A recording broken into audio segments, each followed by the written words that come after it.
Hey friends, if you encounter this issue where the integrated camera is not working in Windows, then please watch this video. I will guide you through the resolutions.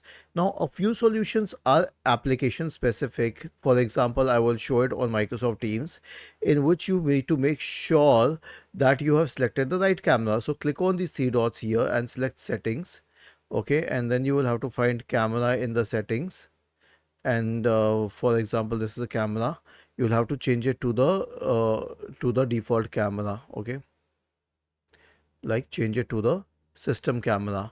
It was selected on a different camera right now. Make sure that the right camera is in use. Now this is for the application, and it could be with any application. Other than this, you need to give access. So right click on the start button and select settings. Go to the privacy and security tab on the list on the left hand side. Scroll down to camera and click on it, and make sure that camera access is on, and then give access to the camera here. Was this helpful? If yes, then please subscribe to the channel. If not, then let us know in the comment section of the video on how we could help you further. Thank you for watching this video and have a nice day.